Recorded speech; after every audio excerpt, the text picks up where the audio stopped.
मरियम मस्जिद में अकेली रहती हैं। अल्लाह कहता है फअरसलना इलैहा रूहना, हमने मरियम के पास अपने फरिश्ते को भेजा जो फरिश्तों का सरदार है, जो फरिश्तों का मुखिया है, जिसका नाम रूहुल अमीन है, जिब्रील है। हमने जिब्रील को मरियम के पास भेजा। फतमस्सल लहा बशरन सविया, और जिब्रील एक बहुत स्मार्ट और हैंडसम इंसान की शक्ल में आए। इसका मतलब यह हुआ कि फरिश्ते इंसान की शक्ल धारण कर सकते हैं, इंसान के रूप में आ सकते हैं। जिब्रील अलैहिस्सलाम इंसान की शक्ल में आए। मरियम अकेले अल्लाह की इबादत कर रही हैं, जिब्रील इंसान की शक्ल में उनके सामने आए। एक औरत, अकेली औरत एक मर्द को देखती है, उसकी फीलिंग क्या हो सकती है, उसका एहसास क्या हो सकता है। क़ालत इन्नी अऊज़ु बिर्रहमानि मिनका इन कुन्त तक़िया। मरियम कहती हैं, ऐ अल्लाह के बंदे, मैं रहमान की पनाह चाहती हूँ, मैं अल्लाह की पनाह चाहती हूँ। अगर तू मुत्तकी आदमी है, अगर तू अल्लाह से डरने वाला है, मेरे करीब मत आना, मुझे छूने की कोशिश मत करना। इज्जतदार औरत अपने शरीर तक किसी और को पहुंचने नहीं देती। मेरी मां और बहनों, माफ कीजिएगा, आज का समाज बुराइयों में सर से पैर तक लथपथ है। अब तो हालात वो हो चुके हैं कि आज हमें पाक और साफ लड़के और लड़कियों को चिराग लेके ढूंढना पड़ रहा है। समाज उस लेवल तक पहुंच चुका है, समाज उस स्टेज तक पहुंच चुका है कि शायद कोई लड़का ऐसा मिले जिसका कोई लड़की के साथ रिलेशन ना हो, शायद कोई लड़की ऐसी मिले जिसका कोई बॉयफ्रेंड ना हो। समाज उस लेवल पर पहुंच चुका है। मेरे साथ हरामकारी और ज़िनाकारी और बदकारी ने समाज को इस लेवल तक पहुंचा दिया है कि आज पाक दामन लड़के और लड़कियों को चिराग लेके ढूंढना पड़ेगा। अपनी बहनों को एक पैगाम देना चाहता हूं। आजकल चल रहा है प्यार और मोहब्बत के नाम पे बहुत कुछ चल रहा है, मगर याद रखना, कोई इंस्टाग्राम पे आके प्यार का इकरार करे, कोई व्हाट्सएप पर आकर के मोहब्बत का इकरार करे, कोई स्नैपचैट पे आके आई लव यू लिख दे, तुम धोखा मत खा जाना मेरी बहनों। ऐ मेरी कौम की बेटियों, ऐ मेरी कौम की बहनों, मैं तुम्हें बड़े प्यार के साथ ये पैगाम देना चाहता हूं, जो तुमसे मोहब्बत करेगा वो ज़िना करके तुम्हें जहन्नम में लेके नहीं जाएगा। जो तुमसे मोहब्बत करेगा वो तुमको नौकरानी नहीं महारानी बनाएगा, और महारानी से मिलने के लिए उसके प्रोटोकॉल को अपनाना पड़ता है, उसके पीए से मिलना पड़ता है, उसके सेक्रेटरी से मिलना पड़ता है। ओ मेरी प्यारी माँ बहनों, इस्लाम ने तुमको महारानी बनाया है और महारानी से मिलने के लिए प्रोटोकॉल होता है। इसीलिए इस्लाम कहता है अगर कोई किसी लड़की से मोहब्बत का दावा करता है तो तरीका यह है कि उस लड़की के गार्जियन से मिले, उसके बाप से मिले, अगर बाप नहीं है तो भाई से मिले, जो गार्जियन है उससे मिले, और निकाह का पैगाम भेजे। जो आपसे मोहब्बत करेगा वो निकाह का पैगाम भेजेगा और निकाह करके आपको बीवी बनाएगा और जन्नत में आपको लेके जाएगा। जिना करके जहन्नम में लेके जाने वाला एक बार नहीं 1,00,000 बार आई लव यू लिख दे, 1,00,000 बार आपको मोहब्बत भरा मैसेज भेज दे, वो आपके साथ आपके शरीर को इस्तेमाल करना चाहता है, आपके साथ अपनी वासना पूरी करना चाहता है, वो आपके साथ मोहब्बत नहीं करता है। बनो तो मरियम के जैसी बनो मेरी बहनों। मरियम ने कहा ऐ इंसान, अगर तू अल्लाह से डरने वाला है, डोंट टच मी, मेरे करीब मत आना। अगर तेरे अंदर अल्लाह का तकवा है, अल्लाह से 1% भी तू डरने वाला है, मेरे पास मत आना। क़ाला इन्नमा अना रसूल रब्बिकी लिअहब लकी गुलामन ज़किया। जिब्रील अलैहिस्सलाम ने कहा डोंट फियर, ऐ मरियम डरो नहीं, मैं कोई इंसान नहीं हूं, I am angel of the Lord, मैं अल्लाह का फरिश्ता हूं, मैं तेरे रब का फरिश्ता हूं और मैं तुझे खुशखबरी देने आया हूं कि तुझे एक बहुत खूबसूरत बच्चा होने वाला है। क़ालत अन्ना यकूनु ली गुलाम, मरियम कहने लगी मुझे बच्चा कहां से होगा, मैं अनमैरिड हूं, मैं कुंवारी हूं, मेरी शादी नहीं हुई है। वलम यमससनी बशर, मुझे किसी इंसान ने टच भी नहीं किया है। वलम अकु बगिया, मैं कोई बदचलन औरत नहीं हूं, मैं कोई बदकिरदार औरत नहीं हूं, मैं कैसे मां बन सकती हूं। क़ाल कज़ालिक, फरिश्ते ने कहा अल्लाह ताला के लिए कोई चीज इम्पॉसिबल नहीं है। इन्नमा हुआ अम्रु रब्बिक, ऐ मरियम ये तेरे रब का हुक्म है, तेरे रब ने कह दिया कि ये होना है तो हो करके रहेगा। काल कज़ालिक काल रब्बुकी हुआ अलैया हय्यिन, तेरे रब ने कहा कि ये मेरे लिए आसान है। वकान अम्रम मक़दिया, ये हो करके रहेगा। फहमलतहु, फरिश्ते ने कहा और मरियम प्रेग्नेंट हो गई। अल्लाह के हुक्म से मरियम के पेट में ईसा अलैहिस्सलाम हमल की शक्ल में उनके पेट में पहुंच गए, मरियम प्रेग्नेंट हो गई। फंतबज़त बिही मकानन क़सिया, जब प्रेगनेंसी आ गई और डिलीवरी का टाइम आया, बच्चे की पैदाइश का टाइम आया, तो मरियम अपने बच्चे को जन्म देने के लिए बैतुल मुक़द्दस से दूर चली गई। जब दूर चली गई तो हजरत मरियम सोचने लगी ये बच्चा पैदा होगा, समाज मुझको ताना मारेगा, मुझको बदचलन कहेगा, मुझको कैरेक्टरलेस कहेगा, मुझे हराम की औलाद की मां कहेगा, मेरे दिल पर क्या गुजरेगी। हजरत मरियम रोने लगी और कहने लगी कालत या लैतनी मित्तु क़ब्ल हाज़ा व कुन्तु नसिय्यम मनसिया, कहने लगी है काश मैं मर गई होती, आज मैं जिंदा न होती, कोई मुझे याद करने वाला न होता, कोई मेरा नाम लेने वाला नहीं होता। अल्लाह, जो औरत पाक दामन होती है उससे अपनी इज्जत का इतना ख्याल होता है। मरियम ने कुछ गलत काम नहीं किया है, मगर मरियम को अपनी इज्जत का ख्याल है कि कल समाज क्या बोलेगा। कहती है कि काश मैं मर गई होती।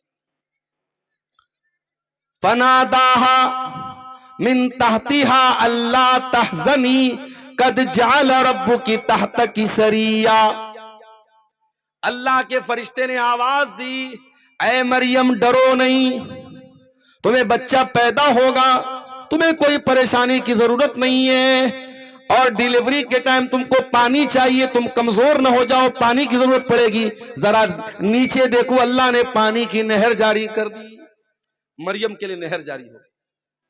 उसके बाद अल्लाह कहता है वह हुज़्ज़ी इलैकी बिजिज़्इन नख़ला, और ऐ मरियम इस पेड़ की टहनी को तुम हिलाओ, इस पेड़ की टहनी को तुम हरकत दो, इस पेड़ की टहनी को तुम हिलाओ। आपके ऊपर ऐ मरियम, आपके ऊपर ताजा ताजा खजूरें गिरेंगी। मरियम डिलीवरी का टाइम, और आप जानते हैं कि डिलीवरी के टाइम औरत को बहुत दर्द होता है, औरत बहुत पेन में होती है, बहुत दर्द में होती है, बहुत कमजोर होती है। और दुनिया के हर समाज में जब औरत को डिलीवरी का टाइम आता है तो उसको ताकत की चीजें खिलाई जाती हैं। आप क्या भी खिलाई जाती होंगी, हमारे यहाँ बनारस में भी कुछ मेवा वगैरह डाल करके बनाते हैं, कुछ चीजें औरतों को देते हैं। आप क्या भी देते होंगे, शेरशाबादियों में भी देते होंगे। वो औरत की कमजोरी का टाइम होता है। ऐसी कमजोरी के टाइम अल्लाह क्या कह रहा है, ऐ मरियम पेड़ की पत्ती को हिलाओ तो ताजा ताजा पकी हुई खजूर तुम्हारे ऊपर गिरेगी। ऐ अल्लाह, जब तू मरियम को खजूर देना ही चाहता है तो मरियम को इतनी तकलीफ देने की क्या जरूरत है। मरियम बेचारी तो कमजोर है, बच्चा पैदा होने वाला है। ऐ अल्लाह, एक प्लेट में रख करके खजूर आ जाती तो क्या हो जाता। अल्लाह ने सबक दिया, नहीं मेरे बंदे, हम मरियम को ये सबक दे रहे हैं कि ऐ मरियम जब तू पेड़ को हिलाएगी तब खजूर गिरेगी, बैठे बिठाए तुझको खजूर मिलने वाली नहीं है। हरकत में बरकत है। जब मरियम ने खजूर को हिलाया तब जाकर के खजूर पकी हुई जमीन पे गिरी।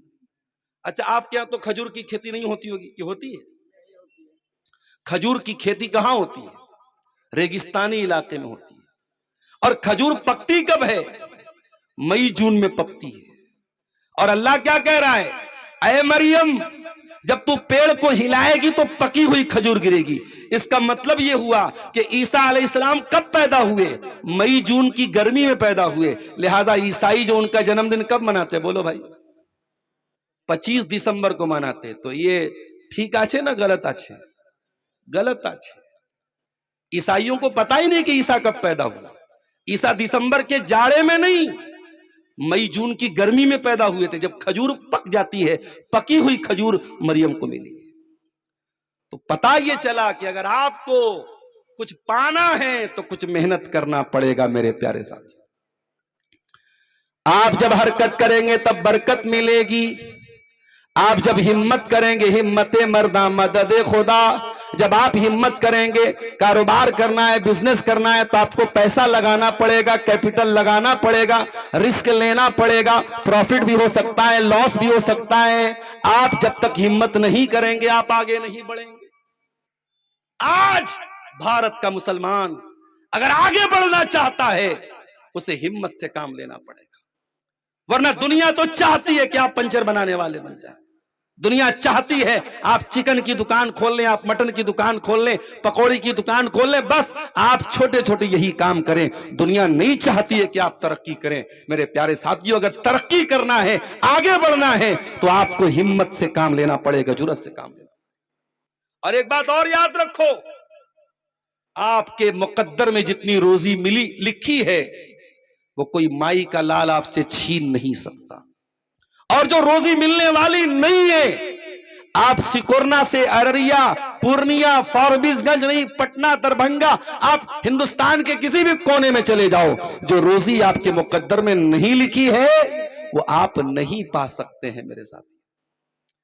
और ये बात मैं क्यों कह रहा हूं, आइए दलील भी सुन। अहले हदीस का स्टेज है, अमी किस्सा कहानी बोलबो ना, अमी ओनली कुरान और हदीस बोलबो इंशाअल्लाह। हदीस सुनिए, आप अपनी मां के पेट में होते हैं और आपकी तकदीर लिखी जाती है।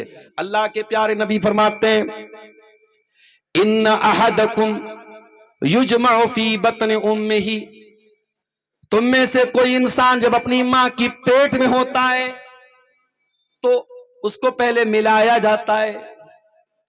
साइंस भी कहती है कि मर्द का स्पर्म और औरत के एग्स ये मिलते हैं तो बच्चा पैदा होता है। तो अल्लाह के नबी कह रहे हैं कि मां के पेट में मिलाया जाता है। सुम्मा यकूनु अलकतन, फिर वो जमा हुआ खून बन जाता है। सुम्मा यकूनु मुज़गतन, फिर वो गोश्त का लोथड़ा बन जाता है। और जब वो 120 दिन का होता है, 4 महीने का होता है, अल्लाह के प्यारे नबी फरमाते हैं फयुनफक़ु फ़ीहि रूहुहु, उस बच्चे की रूह फूंकी जाती है। अब मुझे नहीं मालूम कि मेडिकल साइंस क्या बोलती है, लेकिन अल्लाह के नबी की हदीस पर हम ईमान रखते हैं। नबी ने फरमाया बच्चा मां के पेट में 4 महीने का होता है तो रूह फूंक दी जाती है। अब मसला सुन लो, अगर बच्चा मरा हुआ पैदा है और 4 महीने के बाद पैदा हुआ है, जनाजे की नमाज पढ़ी जाएगी क्योंकि रूह फूकी जा चुकी है। जरूरी नहीं है, कंपलसरी नहीं है, अनिवार्य नहीं है, लेकिन अगर 4 महीने के ऊपर बच्चा पैदा हुआ है तो उसकी नमाज जनाजा पढ़नी चाहिए, उसको कफनाना भी चाहिए, क्योंकि उस बच्चे के अंदर रूह डाली जा चुकी है।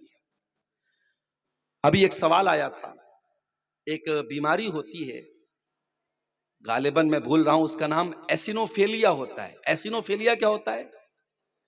बच्चा जो मां के पेट में होता है ना, उसका दिमाग सही नहीं होता। बच्चा पैदा होता है, उसका दिमाग सही नहीं काम करता। इस बीमारी को एसिनोफेलिया बोलते हैं, बड़ी खतरनाक बीमारी होती है। ऐसा बच्चा अगर पैदा होता है, मां बाप के लिए बहुत बड़ी आजमाइश बन जाता है। अभी कर्नाटक से एक भाई का फोन आया, मौलाना साहब मेरी बीवी को 4 महीने का हमल है पेट में, और डॉक्टर ये बोल रहे हैं कि बच्चे का सर नहीं बन पा रहा है, बच्चे का दिमाग नहीं बन पा रहा। बच्चा पैदा होगा तो उसका सर नहीं होगा, उसका दिमाग नहीं होगा, बच्चा अधूरा पैदा होगा। क्या करूं मौलाना साहब मैंने जब इस मसले पर रिसर्च की, तहकीक की, मुताला किया, तो उलमा ने यही बात लिखी है कि अगर बच्चा 4 महीने के अंदर का है और डॉक्टर की रिपोर्ट बता रही है कि बच्चा पैदा भी होगा तो मरा हुआ पैदा होगा, या बच्चे की पैदाइश से मां को खतरा होगा, तो 4 महीने के अगर पहले पहले का हमल है तो उसको इस्कात किया जा सकता है, उसको मां के पेट में खत्म किया जा सकता है मां की जान बचाने के लिए, जब यह कंफर्म हो कि बच्चा मरा हुआ ही पैदा हो। लेकिन अब अगला जुमला सुनिएगा, अगर बच्चा 4 महीने के ऊपर का हो चुका है, मां के पेट में 4 महीने के ऊपर का हमल हो चुका है, तो चूंकि उसके अंदर रूह डाली जा चुकी है, अब उलमा कहते हैं बहुत खतरनाक बात है, अब उसे मां के पेट में उसको इस्कात करना, खत्म करना, यह तभी जायज है जब बहुत आखिरी स्टेज हो और यह यकीन हो कि बच्चा जिंदा नहीं रह सकता है और बच्चे की डिलीवरी का कोई चांस नहीं है, और डिलीवरी होगी तो मां की जान को खतरा होगा, तभी बच्चे का एबार्शन किया जाएगा, वरना आम हालात में बच्चे को मां के पेट में 4 महीने के बाद तो किसी भी हालत में मां खत्म नहीं किया जा सकता। अल्लाह अकबर। अब वो साहब बताने लगे कि मौलाना डॉक्टर ये बोल रहा है कि 4 महीने के ऊपर का हो चुका है, 5 महीने का हो चुका है और अब बच्चा पैदा करना ही पड़ेगा। अब बेचारे सोचो, एक बाप के लिए, एक मां के लिए कितनी तकलीफ की बात है। कहा 5 महीने का बच्चा हो चुका है, अब डॉक्टर कह रहा है हम 5 महीने में डिलीवरी करेंगे, बच्चा पैदा होगा, हो सकता है पागल हो सकता है सर ही ना हो सकता है दिमाग ही ना हो। मैंने कहा मेरे भाई अब कोई रास्ता नहीं है, आप डॉक्टर जो कह रहा है और भी डॉक्टरों से समझ लो, अगर यही रास्ता है तो पैदाइश होने दो, बच्चा अगर जिंदा पैदा हुआ, सही सलामत पैदा हुआ, अल्लाह का शुक्र अदा करना, अगर मरा हुआ पैदा हो तो सब्र कर लेना, अगर पागल पैदा हो आजमाइश समझ लेना, उस बच्चे को बहरहाल जिंदा रहने का आपको उसे मारने का कोई अधिकार नहीं है। तो 4 महीने का जब बच्चा होता है, अल्लाह के नबी कहते रूह डाल दी जाती है और एक फरिश्ता भेजा जाता है जो 4 चीजें लिखता है, फयुक्तबु अमलुहु व अजलुहु व रिज़्क़ुहु। वो लिखता है कि इस बच्चे का अमल क्या होगा, ये आगे चल के क्या अमल करेगा, शराबी बनेगा या बदकार बनेगा या आलिम बनेगा या मास्टर बनेगा, इंजीनियर बनेगा, डॉक्टर, उसका अमल लिखा जाता है। वह अजलहू, उसकी उम्र लिखी जाती है, 40 साल जिंदा रहेगा, 50 साल रहेगा, 10 साल रहेगा, 5 साल रहेगा, उसकी उम्र लिखी जाती है। और तीसरी चीज वह रिज़्क़ुहू, और बच्चे की उम्र लिखी जाती है, कितनी उम्र पाए, कितनी रोजी पाएगा, उस दुनिया में कितना रिस्क पाएगा, लखपति बनेगा कि करोड़पति बनेगा, कटिहार में उसके कितने मकान होंगे, पूर्णिया में कितने मकान होंगे, कितनी प्रॉपर्टी खरीदेगा, सब कुछ लिखा जाता है। और चौथी चीज लिखी जाती है वह शकीयुन और सईदुन, कि वो बच्चा बदबख्त होगा या खुशबख्त होगा, वो जन्नती होगा या जहन्नमी होगा। ये सब कुछ कब लिखा जाता है, जब बच्चा अपनी मां के पेट में है। मेरे प्यारे साथियों, इसका मतलब यह हुआ अभी हमने दुनिया में जन्म नहीं लिया था, अभी हम दुनिया में नहीं आए थे, अभी मां के पेट में थे और हमारी रोजी लिखी जा चुकी थी। क्यों हाय तौबा मचाते हो मेरे प्यारे साथियों। जितनी भी मेहनत कर लो, मेहनत करो, मैं मेहनत से मना नहीं करता, लेकिन अगर हराम रास्ता भी अपनाओगे तुम तो अपनी मुकद्दर से ज्यादा रोजी तुम नहीं पा सकते हो, जितनी रोजी तुम्हारे मुकद्दर में लिखी उतनी मिल करके रहेगी। इसीलिए अल्लाह कुरान के 12वें पारे की पहली आयत में कहता है, वमा मिन दाब्बतिन फिल अर्ज़ि इल्ला अलल्लाहि रिज़्क़ुहा। जमीन के ऊपर जितने चौपाए हैं, जितने इंसान हैं, जितने जानवर हैं, सबकी रोजी रोटी हमने अपने जिम्मे ले ली है। इंसान को भी रोजी देने वाले हम, हैवान को भी रोजी देने वाले हम, जितने जानदार हैं सबको रोजी देने वाले हम हैं। इस दुनिया में बहुत सारे ऐसे जानवर हैं जो अपाहिज होते हैं, बहुत सारे ऐसे जानवर हैं जो अपने घोंसले में पड़े रहते हैं, बहुत सारे ऐसे जानवर हैं वो मेहनत नहीं कर सकते, लेकिन अल्लाह उनको भी खिला रहा है। वमा मिन दाब्बतिन फिल अर्ज़ि इल्ला अलल्लाहि रिज़्क़ुहा। दुनिया में जितने भी जानदार हैं सबकी रोजी रोटी अल्लाह देता है। तो रोजी रोटी देने वाला कौन है? अल्लाह है। ये पहली बुनियादी बात याद रखो मेरे साथ। दूसरी बात, अगर किसी को ज्यादा पैसा मिला है तो जरूरी नहीं है कि वो अल्लाह की नजर में अच्छा हो, और कोई गरीब है तो जरूरी नहीं है कि वो अल्लाह की नजर में बुरा हो।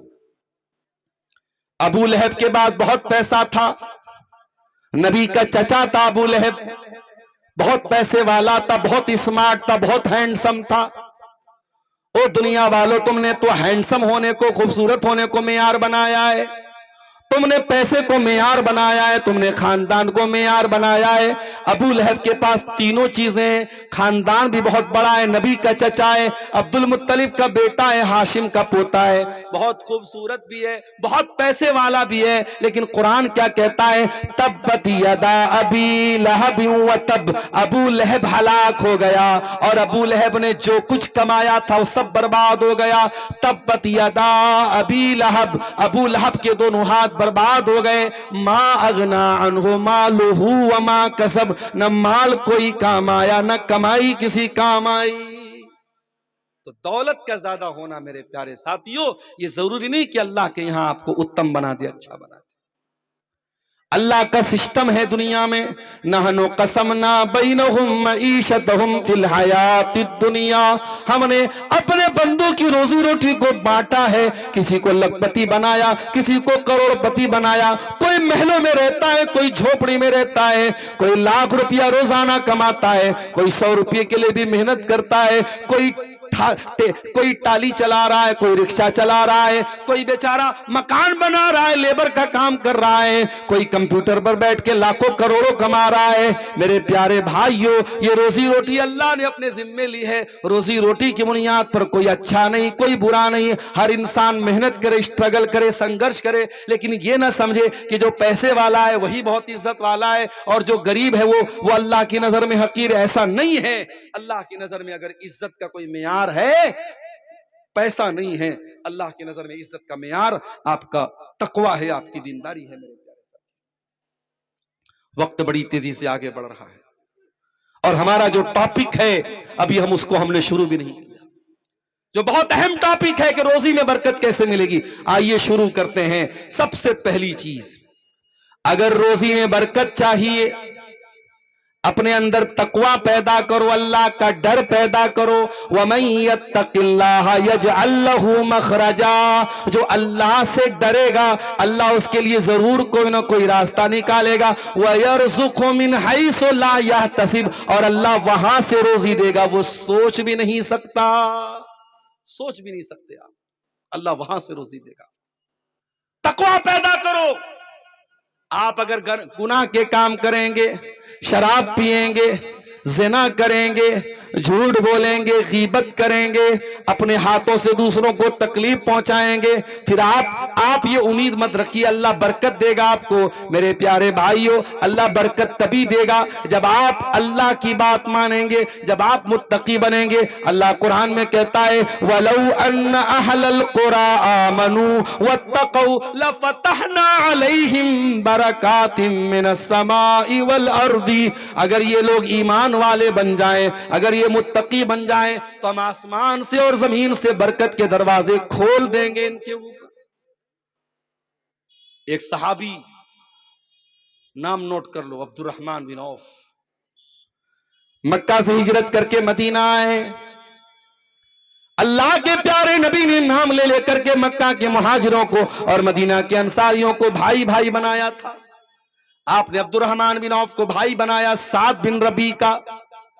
साद बिन रबी अंसारी साहबी हैं, बहुत पैसे वाले साहबी हैं, बहुत खजूरों के बागात उनके पास हैं। उन्होंने कहा है, मेरे भाई अब्दुर्रहमान, ये मेरे खजूरों के बाग हैं, आ जाओ मैं बंटवारा कर देता हूं, आधा तुम ले लेना, आधा मैं ले लेता हूं। ये मेरे पास धन है, दौलत है, रुपया है, पैसा है, आधा तुम ले लो, आधा मैं ले लेता हूं। अरे अब्दुर्रहमान, अभी तुम नए नए मदीना में आए हो, तुम्हारी शादी भी नहीं हुई है, तुमको घर भी बसाना है, तुमको परिवार भी बनाना है।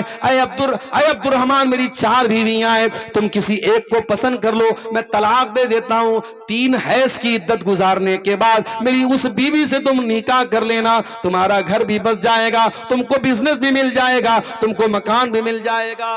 मेरे प्यारे भाइयों, अगर हम होते, सोचते फ्री में नौकरी भी मिल रही है, छोकरी भी मिल रही है, फ्री में रिश्ता भी लग रहा है, फ्री में सब कुछ मिल रहा है, मगर सहाबा बड़े खुददार थे, बड़े गैरतमंद थे, बड़े इज्जत वाले थे। हजरत अब्दुर्रहमान बिन औफ ने कहा है मेरे भाई साद बिन रबी, अल्लाह तेरे माल में बरकत दे, अल्लाह तेरे कारोबार में बरकत दे, मुझे तेरी बीवी से शादी नहीं करना, मुझे तेरा माल नहीं चाहिए।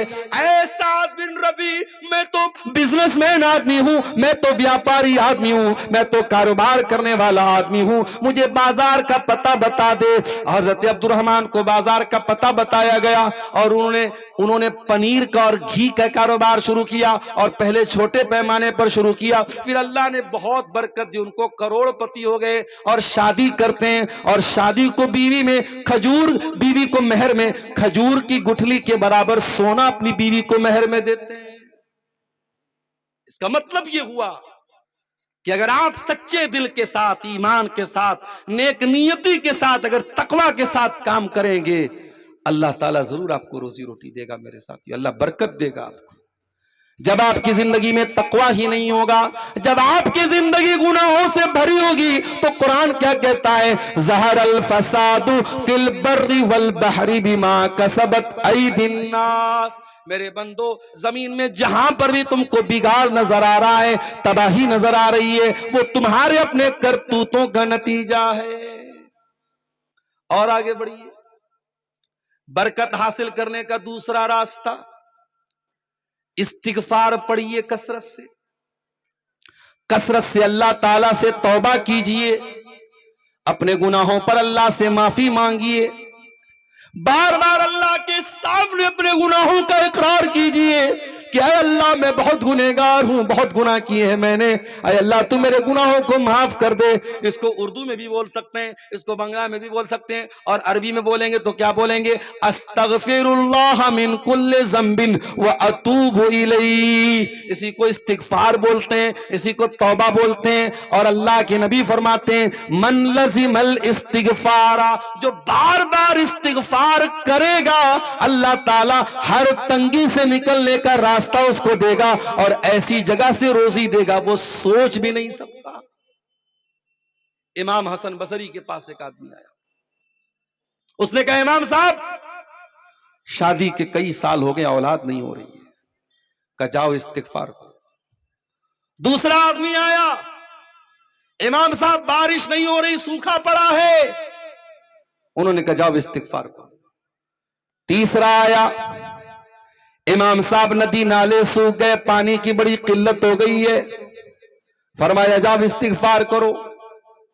चौथा आया, कहा इमाम साहब मेरे बागों में फल पैदा नहीं हो रहे हैं, बाग सूख गए मेरे, कहा जाओ इस्तिगफार करो। इमाम हसन बसरी के शागिर्दों ने पूछा, इमाम साहब क्या बात है, हर आदमी के सवाल के जवाब में वही जवाब दे रहे, इस्तिगफार करो इस्तिगफार करो। फरमाया मैं ये जवाब अपनी तरफ से नहीं दे रहा हूं, ये कुरान का बताया हुआ जवाब है, ये कुरान का बताया हुआ नुस्खा है। कुरान के 29वें पारे में अल्लाह फरमाता है, हजरत नूह अलैहिस्सलाम अपनी कौम से कहते हैं, फकुल तुस्तगफिरू रब्बकुम इन्नहु काना गफ्फारा। हजरत नूह अलैहिस्सलाम अपनी कौम से कहते हैं, ऐ मेरी कौम के लोगों, तुम अल्लाह से इस्तिगफार करो, तुम अल्लाह से अपने गुनाहों की माफी मांगो, अल्लाह बहुत माफ करने वाला है। युरसिलिस समा अलैकुम मिदरारा, जब तुम अल्लाह से इस्तिगफार करोगे, अल्लाह आसमान से जोरदार बारिश नाजिल फरमाएगा। वयुमदिदकुम बिअमवालि व बनीन, और अल्लाह तुमको माल भी देगा और औलाद भी देगा। वयजअल लकुम जन्नातिन वयजअल लकुम अनहारा, और अल्लाह ताला तुम्हें बागात भी देगा और अल्लाह ताला तुम्हें नदियां और नहरें भी देगा।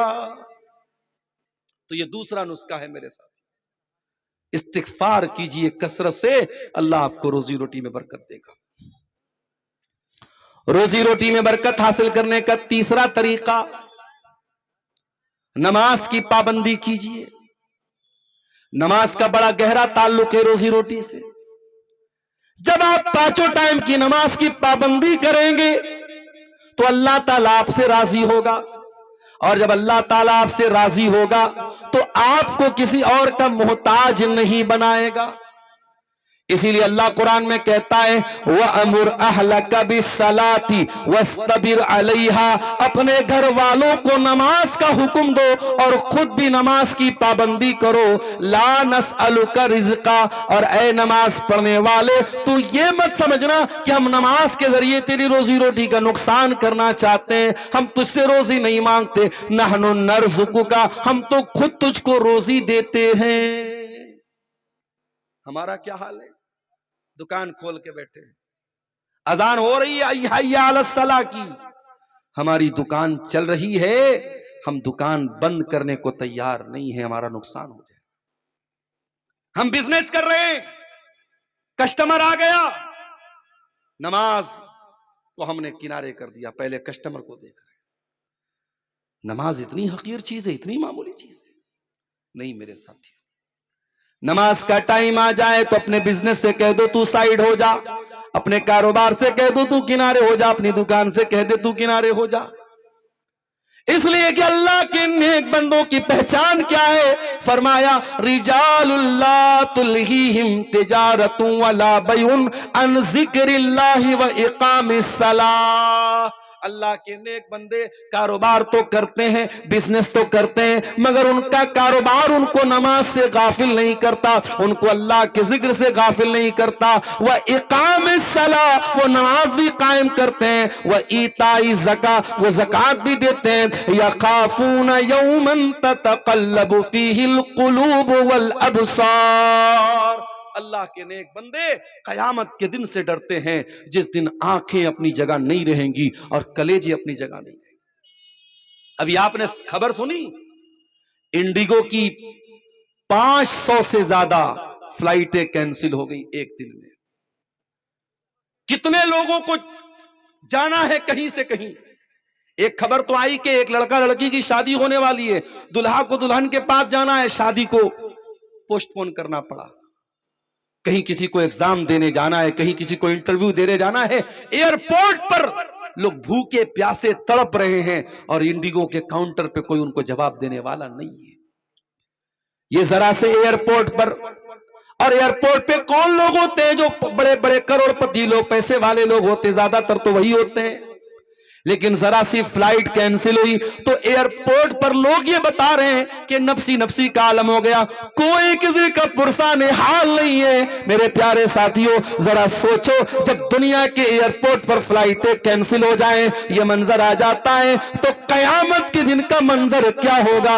इज़ शम्सु कुविरत, जब सूरज को लपेट दिया जाएगा। व इज़न नुजूमुन कदरत, जब सितारों की रोशनी खत्म हो जाएगी। व इज़ल जिबालु सुगिरत, जब बड़े बड़े पहाड़ों को चला दिया जाएगा। वइज़ल इशारु उत्तिलत, जब 10 माह की गाभिन ऊंटनियों को लोग छोड़ के भाग जाएंगे। वइज़ल वुहूशु हुशिरत, जब जंगली जानवर एक जगह सब इकट्ठा हो जाएंगे। वइज़ल बिहारु सुजिरत, और जब समुद्रों का पानी खौला दिया जाएगा। वइज़न नुफूसु सुव्विजत, और जब लोगों का ग्रुप बना दिया जाएगा, नेक लोगों का अलग ग्रुप, बुरे लोगों का अलग ग्रुप, नमाजियों का अलग ग्रुप, बेनमाजियों का अलग ग्रुप बना दिया जाएगा। वइज़न नुफूसु सुव्विजत वइज़ल मऊदतु सुइलत, और जब जिस बच्ची को जमीन में गाड़ा गया था, जिस बच्ची को दुनिया में मारा गया था, उससे पूछा जाएगा बिअय्यि ज़ंबिन कुतिलत, कि ऐ मासूम बच्ची, तुझे किस अपराध की सजा दी गई?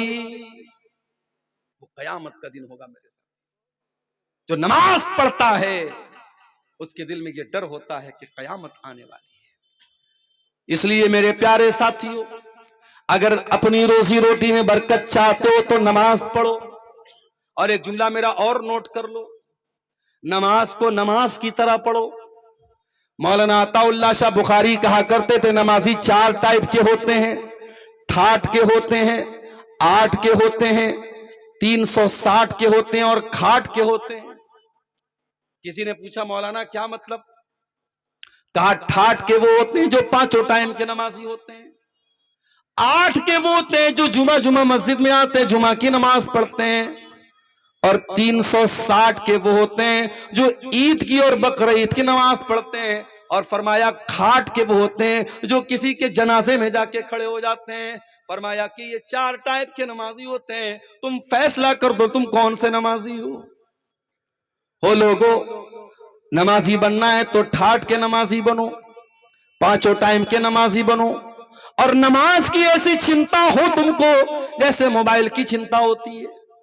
मोबाइल जरा सा डिस्चार्ज हो जाए, अब्दुल गफ्फार साहब परेशान हो जाते हैं, पता नहीं किसका किसका कॉल आया होगा, किसका किसका मैसेज आया होगा, जल्दी से चार्जर तलाश करते हैं, चार्जर नहीं मिले तो इंसान बेचैन हो जाता है, मेरा मोबाइल जल्दी से ऑन हो जाए। जैसे तुमको मोबाइल की चिंता है, जैसे तुमको अपने कॉल की चिंता है, अपने मैसेज की चिंता है, उससे ज्यादा तुमको नमाज की चिंता होनी चाहिए। अल्लाह के नबी फरमाते हैं कि कयामत के दिन अल्लाह ताला कुछ खुश नसीब बंदों को अर्श का साया दे, उन खुशनसीब बंदों में एक बंदा वो भी होगा, वरजुलुन क़ल्बुहु मुअल्लक़ुम बिल मसाजिद, वो आदमी जिसका दिल मस्जिद में अटका हो, जिसको नमाज की चिंता हो।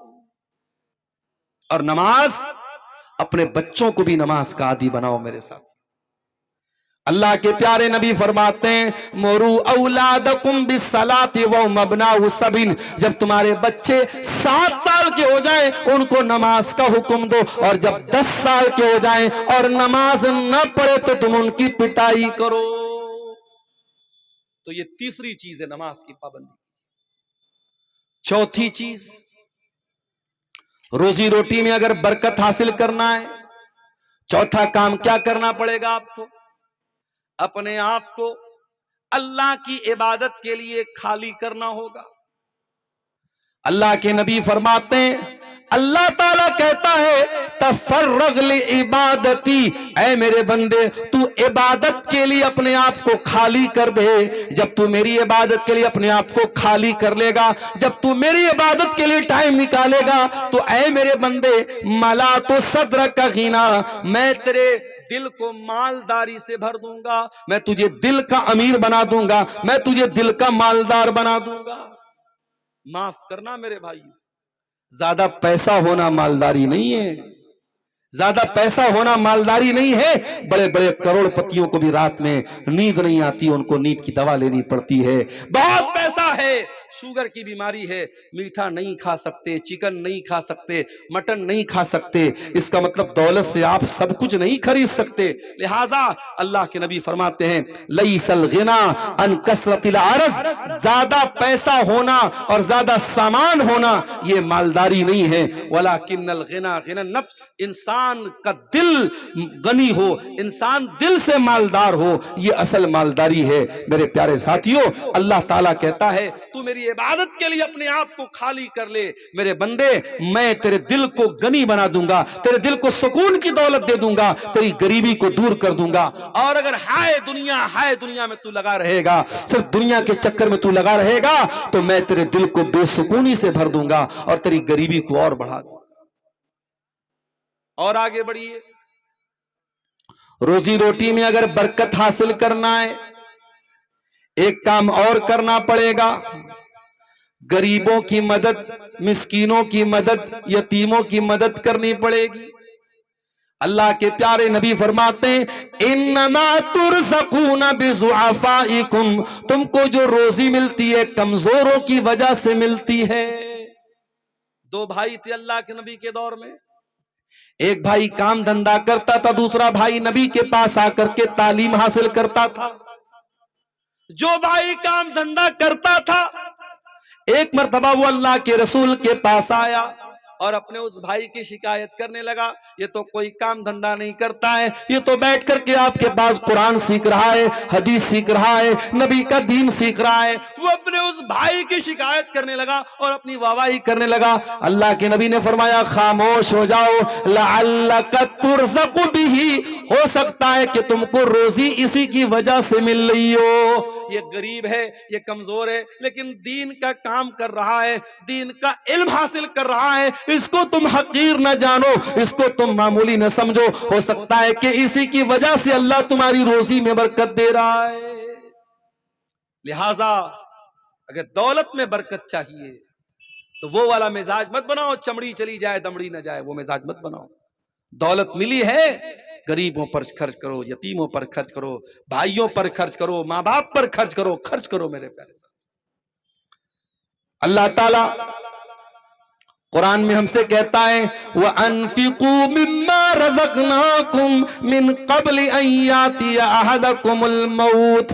मेरे बंदो तुम अल्लाह की राह में खर्च करो इसके पहले कि मौत आ जाए। फयकूल, और इंसान कहे रब्बी लौला अखरतनी इला अजलिन करीब, अय अल्लाह काश के तुम मुझे थोड़ी सी मोहलत दे दे, काश की थोड़ा सा टाइम दे दे। फअसद्दक़ा, मैं सदका कर लूं, मैं खैरात कर लूं। व अकुम मिनस सालिहीन, और मैं भी नेक बन जाऊं।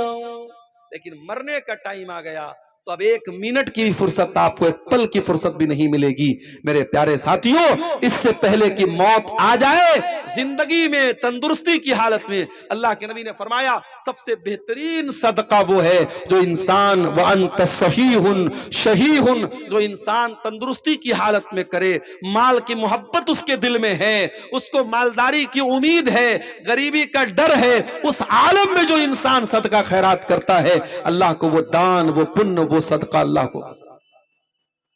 और आगे बढ़िए, रोजी रोटी में अगर बरकत हासिल करना है, लोगों को खाना खिलाइए, मेहमान नवाजी कीजिए। मेहमान नवाजी करने से भी घर में बरकत आती है। अल्लाह कुरान के 29वें पारे में कहता है, और आज जुमा का दिन था, आपने फजर की नमाज अगर पढ़ी होगी, फजर की नमाज में इमाम साहब ने दूसरी रकात में यह आयत आपको सुनाई होगी। अल्लाह फरमाता है वयुतइमून अत्तआम अला हुब्बिही मिस्कीनन व यतीमन व असीरा।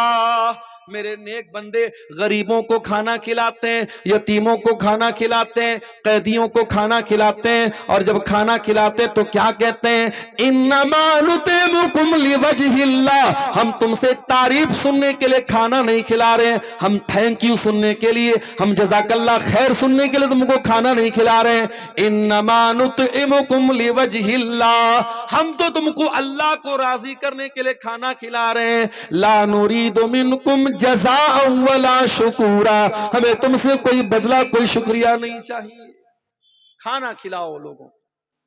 आपके दस्तरखान पे कुछ लोग आके बैठे और आपके साथ खाना खाएं तो खाना घटेगा नहीं, अल्लाह और बरकत देगा। मेरे प्यारे साथ, अल्लाह के नबी जब मदीना पहुंचे तो एक सहाबी जिनका नाम अब्दुल्ला बिन सलाम था, वो यहूदी थे पहले, वो कहते जब अल्लाह के नबी मदीना में आए तो पहला जुमला जो मैंने नबी की जबान से सुना था, क्या सुना था, अय्युहन्नास, ऐ लोगो, अफ्शुस सलाम, सलाम को बढ़ाओ, सलाम को फैलाओ, व अतिमुत्ताम, लोगों को खाना खिलाओ, वसिलुल अरहाम, और रिश्तों को जोड़ो, वसल्लु बिल्लैलि वन्नासु नियाम, और रातों को नमाज पढ़ो जब लोग सो रहे हो, तदखुलुल जन्नत बिसलाम, तुम इत्मीनान के साथ जन्नत में चले जाओगे।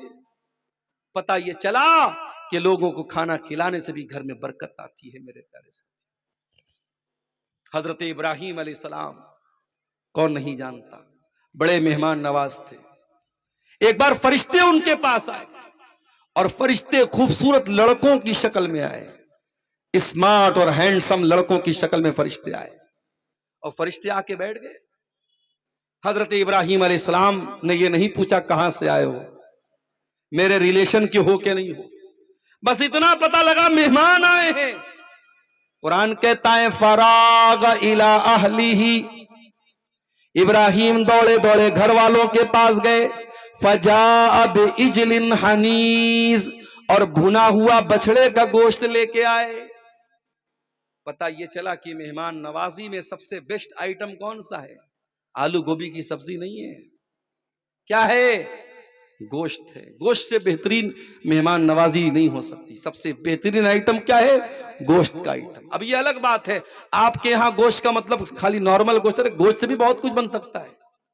तो गोश्त लेके आए, भुना हुआ गोश्त लेके, फ्राई करके लेके आए। अब वो जब गोश्त लेके आए तो फरिश्तों से कह रहे हैं खाओ भाई। उनको क्या पता कि लोग फरिश्ते हैं। फरिश्ते हाथ आगे नहीं बढ़ा रहे, नहीं खा रहे। उस जमाने में अगर मेहमान घर में आए और खाने को हाथ न लगाए तो लोग समझ जाते थे ये मेहमान नहीं, दुश्मन बन के आया है। हजरत इब्राहिम डर गए, खाना क्यों नहीं खा रहा। कहने लगे अला ताकुलून, खा क्यों नहीं रहे हो। फरिश्तों ने कहा इन्ना रुसुल रब्बिक, हम आपके रब के फरिश्ते हैं, इंसान नहीं है। हम लूत अलैहिस्सलाम की कौम के ऊपर अल्लाह का अजाब उतारने के लिए आए हैं। ऐ इब्राहिम, हम इंसान नहीं है, हम फरिश्ते हैं और हमें खाने की जरूरत नहीं है।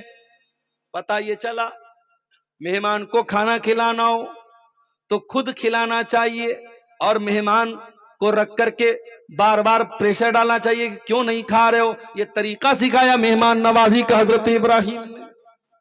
आज तो 2-4 मेहमान घर में आ जाए, हमारी बेगमों के माथे पर बल पड़ जाते हैं। ये कहां की मुसीबत हमारे घर में आ गई।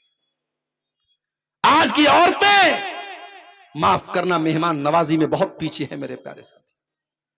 नबी के दौर में एक मेहमान आया, नबी ने अपने घर में पता लगवाया किसी के घर में खाने को कुछ है। नबी की 9 बीवियां थी, किसी के घर में खाने को कुछ नहीं। नबी की सारी बीवियों ने कह दिया, ऐ अल्लाह के नबी, आज हमारे घर में खाने को कुछ भी नहीं। अल्लाह के नबी खड़े होकर अपील करते हैं, मैं युज़ीफ़ ज़ैफ़नी हाज़िहिल लैला, मेरे इस मेहमान को कौन अपना मेहमान बनाएगा, आज की रात कौन खाना खिलाएगा। हजरत अबू तलहा खड़े हुए, ऐ अल्लाह के नबी, आपके मेहमान को मैं खाना खिलाऊंगा। घर आए, बीवी से कहा, है मेरी बीवी, मैं नबी के मेहमान को लेके आया हूं, नबी का मेहमान हमारा मेहमान बन के आया है, खाना निकालो। बीवी ने कहा थोड़ा सा खाना है, बच्चों के खाने भर का खाना है, बच्चे खाएंगे तो हम भूखे रहेंगे, हम खाएंगे बच्चे भूखे रहेंगे, मेहमान को कैसे खिलाएं। कहा एक काम करो, नबी का मेहमान लेके आया हूं, खाली पेट तो वापस नहीं कर सकता, एक काम ये करो, बच्चों को बहला फुसला के सुला दो, मैं मेहमान को लेके आता हूं।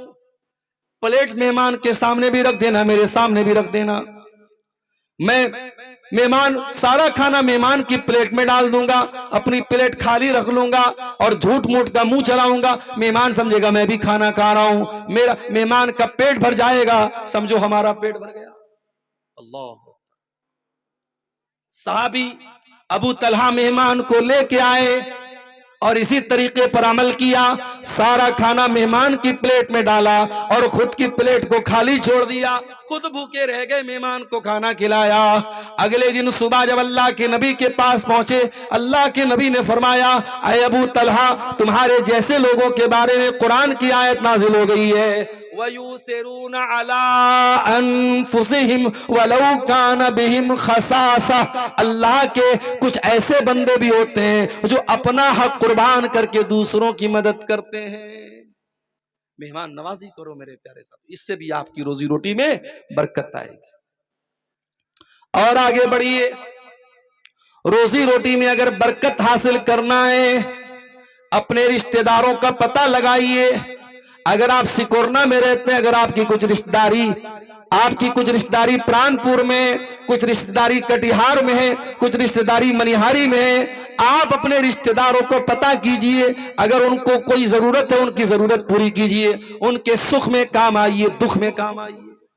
इसको शरीयत में कहते हैं सिला रहमी। और जब आप सिला रहमी करेंगे तब आपकी रोजी रोटी में बरकत होगी। अल्लाह के प्यारे नबी फरमाते हैं, तअल्लमू मिन अंसाबिकुम मा तसिलून बिही अरहामकुम। ओ लोगो, अपने रिश्तेदारों के बारे में जाना करो, पहचाना करो। आप तो गांव के रहने वाले हैं, बनारस जैसे शहर की मैं बात करता हूं, और 2 कदम और आगे बढ़ो, आज कलकत्ता आप चले जाएं, आप दिल्ली चले जाएं, आप मुंबई चले जाएं, जो बड़े बड़े शहर हैं, मेट्रो सिटीज हैं, वहां बड़े बड़े फ्लैट में लोग रहते हैं। और एक फ्लैट में रहने वाला अपने पड़ोस के फ्लैट में कौन जिंदा हो रहा है, कौन पैदा हो रहा है, कौन मर रहा है, कौन आ रहा है, कौन जा रहा है, इससे कोई मतलब नहीं रखता है। शहरों की जिंदगी ऐसी होती है मेरे साथियों, किसी को किसी से कोई मतलब नहीं है। कौन मेरा रिश्तेदार है, किसके घर में मैयत पड़ी है, ना उसके जनाजे में जाते हैं, ना उसकी कफन दफन में शरीक होते हैं। इस्लाम की ये तालीम नहीं है मेरे प्यारे साथियों। जो आपके रिश्तेदार हैं, जो आपके करीबी लोग हैं, आप उनके सुख दुख में शामिल होइए, उनकी शादियों में जाइए, वो मर जाएं, उनका इंतकाल हो जाए, उनके जनाजे में जाइए और वहां जाकर के आप उनके काम आइए। इसको सिला रहमी बोलते हैं। और अल्लाह के नबी फरमाते हैं, जब तुम ऐसा करोगे उससे नतीजा क्या निकलेगा, उससे फायदा क्या मिलेगा? फ़इन्नहा महब्बतुन फिल अहली, इससे परिवार में मोहब्बत पैदा होगी। व मनसातुन फिल असरी, और तुम्हारे मरने के बाद भी तुम्हारा नाम जिंदा रहेगा। व मसरातुन फिल माली, और माल में बरकत होगी, पैसे में बरकत होगी।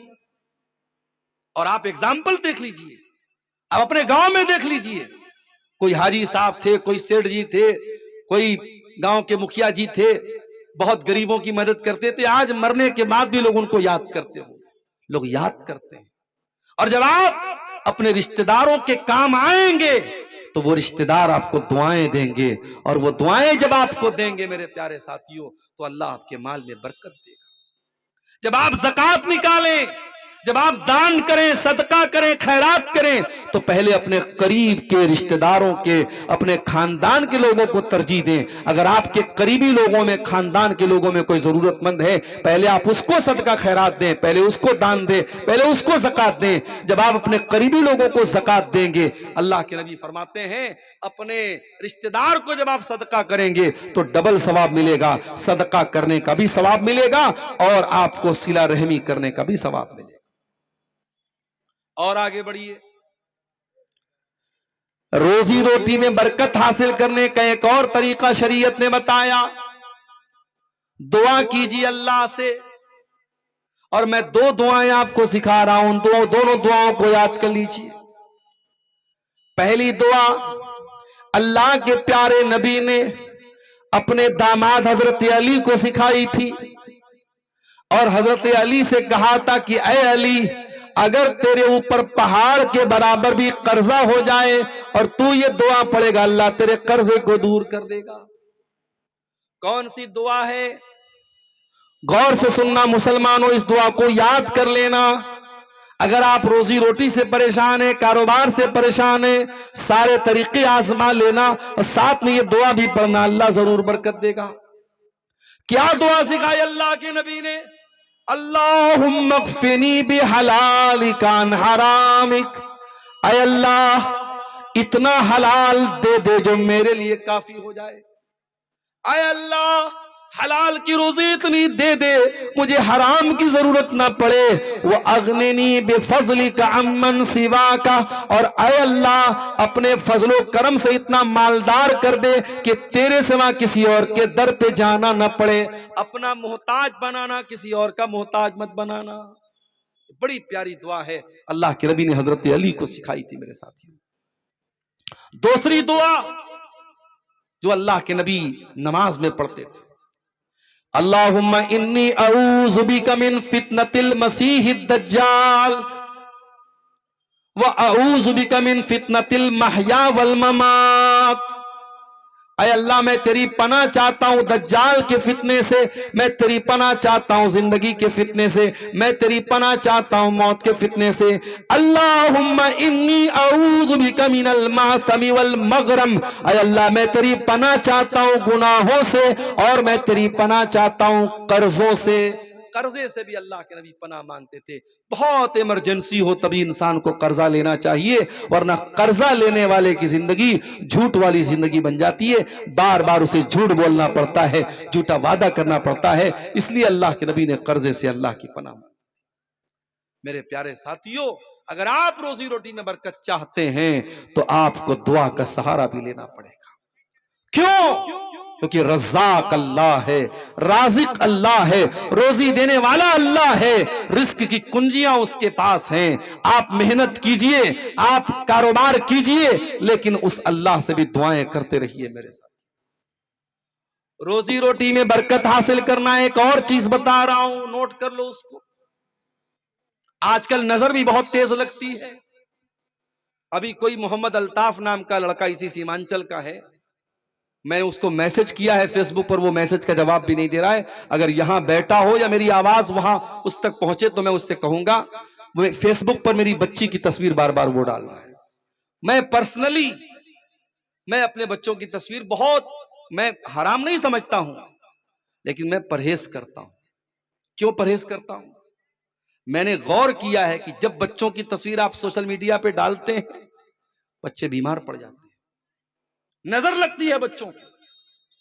दुनिया में हर आदमी आपका शुभ चिंतक नहीं है, आपका खैर खा नहीं है। बहुत सारे दुश्मन भी हैं, बहुत सारे हासिद भी हैं, आपसे हसद करने वाले, आपसे दुश्मनी करने वाले।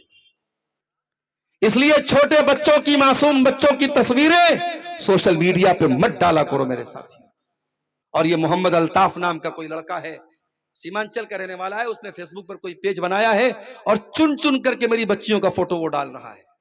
गलत काम कर रहा है। मेरी बच्चियों का फोटो मेरा पर्सनल फोटो माना जाएगा और आप अपने चैनल पे, अपने पेज पे उसको डाल रहे हैं बगैर मेरी इजाजत के। ये गुनाह है, ये गलत है और ये हिंदुस्तानी कानून के हिसाब से भी ये गलत है। तो नजर लगती है मेरे साथ। आपका कारोबार बहुत अच्छा चल रहा है, आप बहुत अच्छा पैसा कमा रहे हैं, बहुत सारे ऐसे हासिदीन हैं जो आपसे हसद करते हैं, उनको बहुत नजर आता है ये इतना पैसा कमा रहा है। इसलिए हसद करने वालों के हसद से भी अल्लाह की पनाह मांगा करो। सूरे फलक और सूरे नास कसरत से पढ़ा करो। कुल अऊज़ु बिरब्बिन नास मलिकिन नास इलाहिन नास मिन शर्रिल वसवासिल खन्नास अल्लज़ी युवस्विसु फी सुदूरिन नास मिनल जिन्नति वन नास।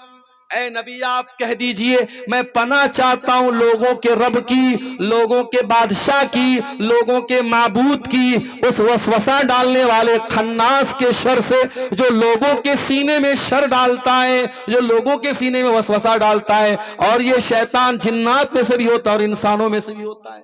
सूरे नास ये पढ़ा करो मेरे भाई, सूरे फलक पढ़ा करो। कुल अऊज़ु बिरब्बिल फलक, ऐ नबी आप कह दीजिए मैं पनाह चाहता हूं सुबह के रब की। मिन शर्रि मा खलक, हर उस चीज की बुराई से जो अल्लाह ने पैदा की है। व मिन शर्रि गासिकिन इज़ा वक़ब, और मैं अल्लाह की पनाह चाहता हूं रात की बुराई से जब रात छा जाए। व मिन शर्रि नफ़्फ़ासाति फिल उक़द, और जादू करने वालियों के शर से भी मैं अल्लाह की पनाह चाहता हूं, जो गिरे लगा लगा करके मंत्र पढ़ पढ़ के फूंक मारती है। वमिन शर्रि हासिदिन इज़ा हसद, और मैं अल्लाह की पनाह चाहता हूं हसद करने वाले के शर से जब वो हसद करता है। ये दो सूरतें हैं कुरान की, सूरे फलक और सूरे नास। इसको कसरत से पढ़ा करो मेरे साथ। अगर आपका बच्चा, आपका छेला आपकी में बहुत खूबसूरत है, अगर आपके बच्चे बच्ची बहुत खूबसूरत हैं, बच्चे को जब देखो तो माशा अल्लाह बोलो और बच्चे को गोद में लेके दुआ पढ़ के दम किया करो। वईज़ुका बिकलिमातिल्लाहि ताम्मा मिन कुल्लि शैतानिन व हाम्मा व मिन कुल्लि ऐनिन लाम्मा। ऐ मेरे बच्चे, ऐ मेरी बच्ची, मैं तुझको अल्लाह की पनाह में दे रहा हूं हर शैतान से, हर बुरी नजर से। नजर लगती है मेरे साथ।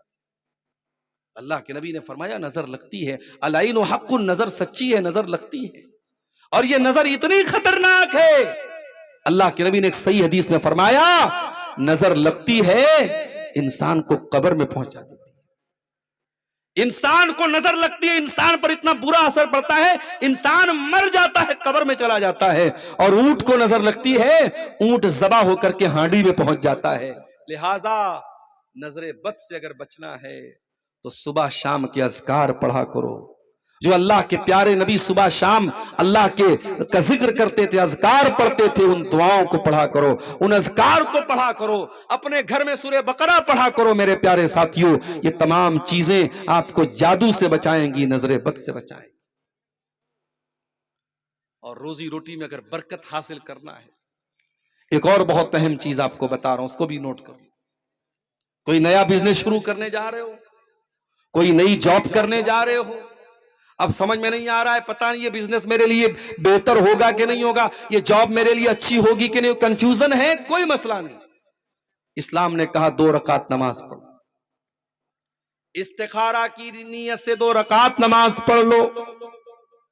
और 2 रकात नमाज पढ़ने के बाद अल्लाह से दुआ करो, अल्लाहुम्मा इन्नी अस्तखीरुका बिइल्मिका व अस्तक़दिरुका बिकुदरतिका व अस्अलुका मिन फज़लिकल अज़ीम व इन्नका तक़दिरु व ला अक़दिर व तालमु व ला आलम व अंता अल्लामुल ग़ुयूब। अल्लाहुम्मा इन कुन्ता तालमु अन्ना हाज़ल अम्र ख़ैरुल ली फ़ी दीनी व माशी व आकिबत अमरी फक़दुर होली व यस्सिर होली सुम्मा बारिक ली फी। ये दुआ इस्तिखारा है, इसको याद करो। ऐ अल्लाह, मैं तेरे इल्म के जरिए तुझसे भलाई का सवाल करता हूं, तेरी कुदरत के जरिए तेरी कुदरत का सवाल करता हूं, तेरे अजीम फजल का सवाल करता हूं। ऐ अल्लाह, तू कुदरत रखता है, मैं कुदरत नहीं रखता हूं, तू जानता है, मैं नहीं जानता हूं, तू अल्लामुल गुयूब है।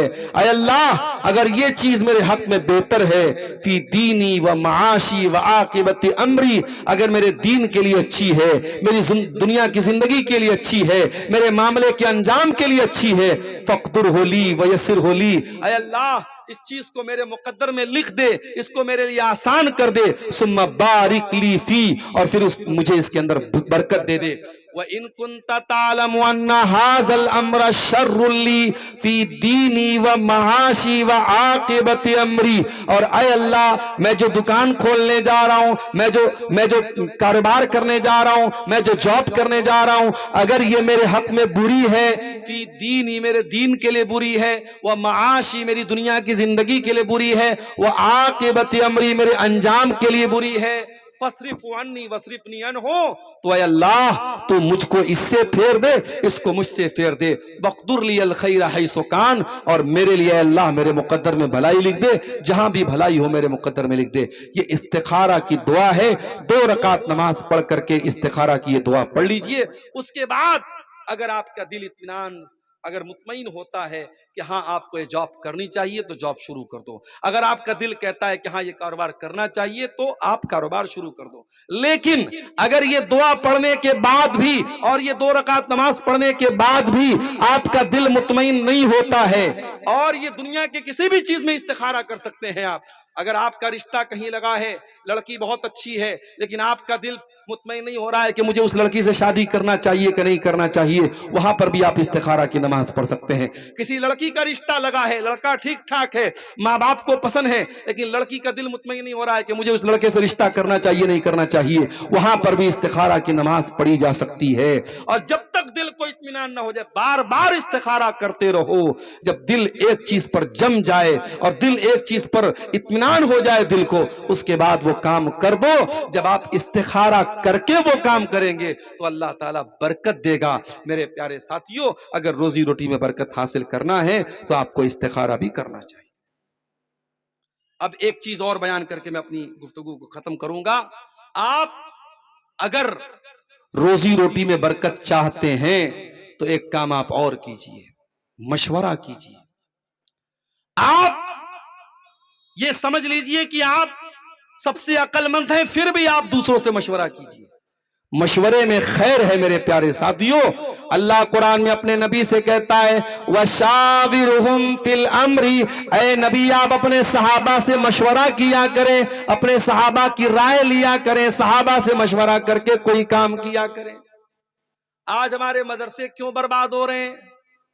आज हमारे इदारों में क्यों टूट फूट चल रही है? क्योंकि हर जगह तानाशाही है, हर जगह डिक्टेटरशिप है। अरे डिक्टेटरशिप से मुल्क भी तबाह हो जाता है, देश भी बर्बाद हो जाता है। जब मशवरा करने वाले अच्छे लोगों से, आप मदरसे की कमेटी चला रहे, आप कोई फैसला करें, मदरसे की कमेटी को बिठा करके मशवरा करके करें। मुसलमानों का काम मशवरे से होना चाहिए। अगर आपके घर में कोई बिजनेस हो रहा है, 4 भाई 5 भाई मिलकर काम कर रहे हैं और बिजनेस में लॉस हो रहा है, बिठाओ सारे भाइयों को, भाई हमको इस बिजनेस में लॉस हो रहा है, चलो कुछ और सोचते हैं। 4 भाइयों के साथ आप बैठ करके मशवरा करेंगे, 4 तरीके का दिमाग उसमें लगेगा, और जब 4 तरीके का दिमाग लगेगा तो अल्लाह ताला जरूर कोई ना कोई रास्ता निकालेगा। और जब आप मशवरा करेंगे और उसके बाद अगर आपका डिसीजन गलत भी हो जाएगा, तो चूंकि सबके मशवरे से वो काम हुआ था, इसलिए आप पर अकेले इल्जाम नहीं आएगा। और जब आप बगैर मशवरे के कोई काम करेंगे, सारा इल्जाम आपके सर पे आएगा, इसी ने अपने मन से ये काम किया था इसीलिए काम बिगड़ गया। तो मशवरे में मेरे प्यारे साथियों खैर है, आप मशवरा कीजिए और मशवरा करके आप कोई काम आगे बढ़ाइए, इंशाअल्लाह अल्लाह ताला उसमें बरकत देगा। और एक चीज और रह गई थी, अगर अल्लाह ने ताकत दी तो हज कर लो मेरे भाई, उम्रा कर लो। अगर पैसे वाले हो, हज और उम्रा कर लो, हज और उम्रा करने से भी रोजी में बरकत आती।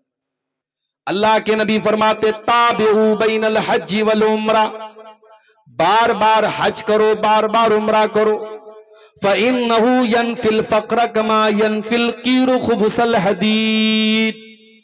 बार बार हज और उम्रा करोगे तो तुम्हारी दौलत में बरकत आएगी और तुम्हारी गरीबी खत्म हो जाएगी। जैसे लोहार की भट्टी में जब लोहा डाला जाता है तो लोहे का मैल कुचैल दूर हो जाता है, वैसे ही तुम्हारे गुनाह भी दूर हो जाएंगे, तुम्हारे घर से गरीबी भी दूर हो जाएगी। लिहाजा आपके पास पैसा है, इंतजार मत करो हम 50 साल के हो जाएंगे तब हज करने जाएंगे। अल्लाह की कसम लोग रोते हैं मक्के में जाने के बाद। कोई बेचारा व्हील चेयर पे उम्रा कर रहा है, कोई बेचारा दूसरों के सहारे से तवाफ कर रहा है, लोग रोते हैं और अफसोस करते हैं काश उन्होंने जवानी में हज कर लिया होता, काश उन्होंने जवानी में उम्रा कर लिया होता। अगर अल्लाह ने आपको नवाजा है मेरे प्यारे साथियों तो आप जरूर अपनी सेहत की हालत में और जवानी की हालत में आप हज और उम्रा कर लीजिए मेरे साथ। इसी तरीके से सीमांचल में ये जलसे होते हैं और इन जलसों में चंदा होता है और आप ला करके चंदा देते हैं। ये जो चंदा आप देते हैं, दान देते हैं मदरसों में, मस्जिदों में, कब्रिस्तान में, ये जो दान देते हैं आप ये मत समझिए कि आपने 1000 रुपया दे दिया तो 1000 रुपया का आपका नुकसान हो गया। नहीं नहीं नहीं, अल्लाह के प्यारे नबी फरमाते हैं रोजाना अल्लाह के 2 फरिश्ते दुआ करते हैं।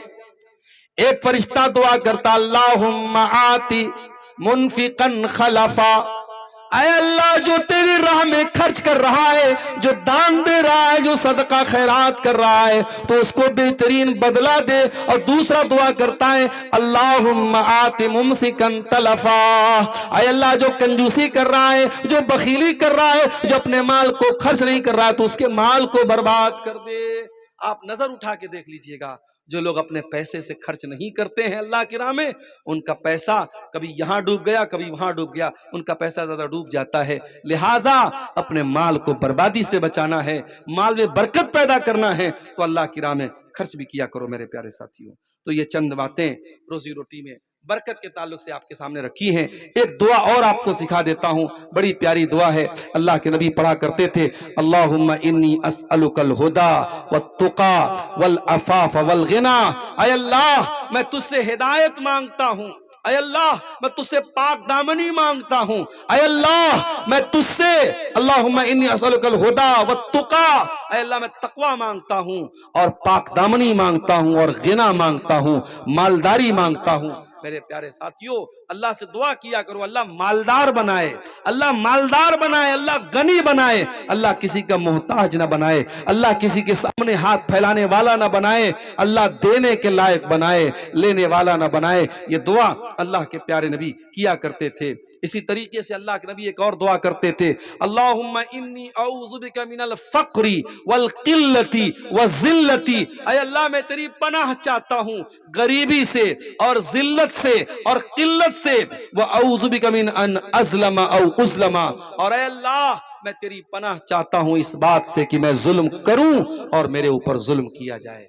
मेरे प्यारे साथियों आप अल्लाह से दुआ कीजिए अल्लाह रब्बुल आलमीन आपके माल में बरकत दे। और खास तौर से जो रात का वक्त होता है, तहज्जुद का वक्त होता है, रात का आखिरी जो पहर होता है, ये बड़ी कबूलियत का टाइम होता है। इस टाइम खास तौर से आप अल्लाह के सामने हाथ उठा के दुआ कीजिए, हाथ फैला के दुआ कीजिए। अगर आप कारोबार से परेशान हैं, बिजनेस से परेशान हैं, नौकरी नहीं लग रही है, जॉब नहीं लग रही है, दुनिया की सारी कोशिशें कीजिए लेकिन साथ में अल्लाह से जरूर दुआएं कीजिए। मेरे प्यारे साथियों वही राज़िक है, वही रोजी देने वाला है, उसी के पास सारे खजानों की चाबियां हैं। जब आप उससे लौ लगाएंगे वो जरूर इंशाअल्लाह दस्ते गैब से आपको रोजी अता फरमाएगा। हम अल्लाह से दुआ करते हैं रब्बुल आलमीन हम सब की रोजी रोटी में बरकत अता फरमाए।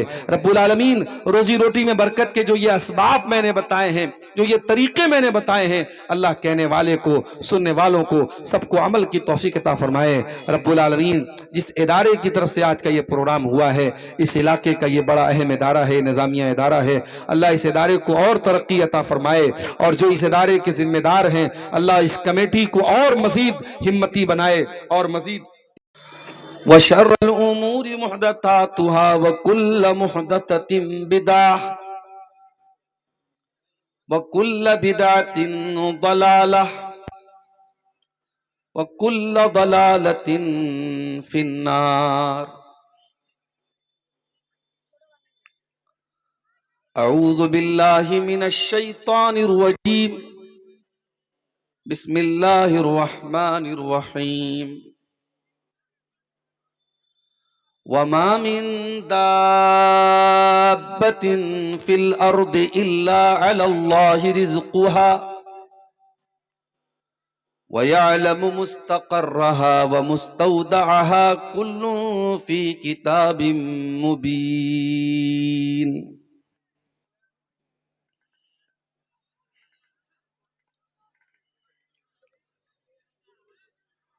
होठों को रम्ज़ अश्क रवा को जुबान दे, होठों को रम्ज़ अश्क रवा को ज़बान दे। आंखें मेरी नमाज पढ़े दिल अजान दे, आंखें मेरी नमाज पढ़े दिल अजान दे।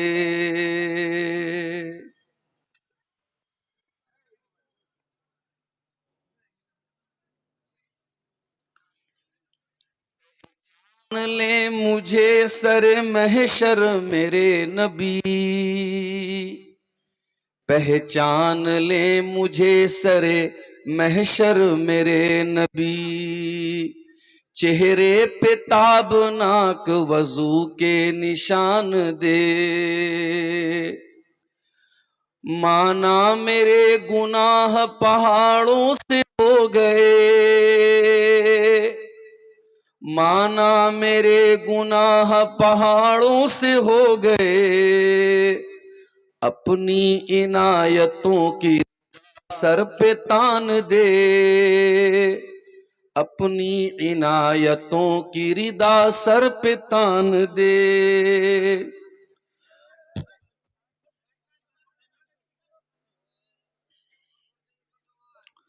फूलों से मेरी जिंदगी महकी रहे सदा, फूलों से मेरी जिंदगी महकी रहे सदा। कांटों से मेरे दामन दिल को अमान दे, ऐसा दिमाग दे जो तुझे सोचता रहे, ऐसा दिमाग दे जो तुझे सोचता रहे। तेरा ही जिक्र करती रहे वो जुबान दे। तू जैसा चाहता है उसी रंग में रहूं, तू जैसा चाहता है उस रंग में रहूं। मेरा वजूद दीन की छलनी से छान दे, मेरा वजूद दीन की छलनी से छान दे। पैरों को मेरे चाल सहाबा की हो अता, पैरों को मेरे चाल सहाबा की हो अता। हाथों में मुझको तर्ज़े नबी की कमान दे, दुनिया को बेच बेच के उक़बा खरीद लूं, दुनिया को बेच बेच के उक़बा खरीद लूं। ताजिर बना कुछ ऐसा कुछ ऐसी दुकान दे, हर बार तेरे बाब असर तक पहुंच सके। या रब मेरी दुआओं को ऐसी उड़ान दे।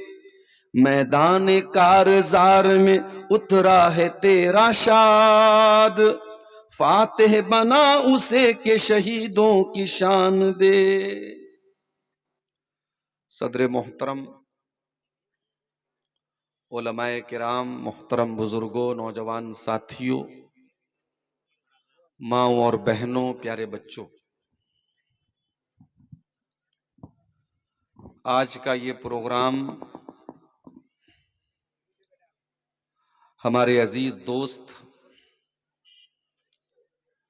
और आपके इलाके के बंगला जुबान के जाने माने वक्ता शेख शीश मोहम्मद खातिर साहब ने बहुत पहले मुझसे लिया था, और शायद कभी ऐसा हुआ था कि इस गांव में एक मर्तबा और भी मुझसे टाइम लिया गया, लेकिन मैं नहीं पहुंच पाया किसी मजबूरी की वजह से। लेकिन आज के इस प्रोग्राम के लिए हमारे खातिर साहब ने बहुत ताकीद के साथ मुझसे वक्त लिया था,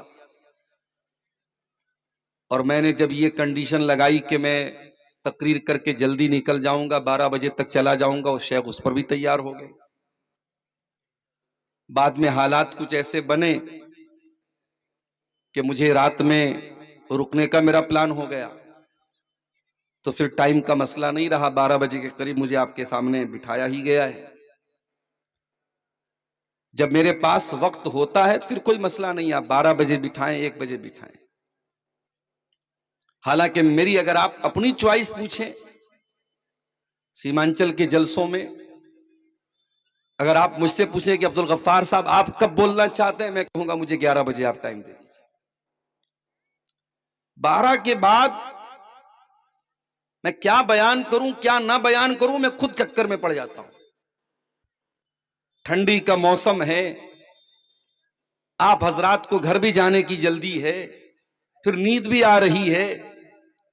अब ऐसे माहौल और ऐसे मौसम में कहीं 12 बजे, कहीं 1 बजे, कहीं 1:30 बजे माइक पर बैठना और फिर तकरीर करना बहुत मुश्किल काम है मेरे भाई।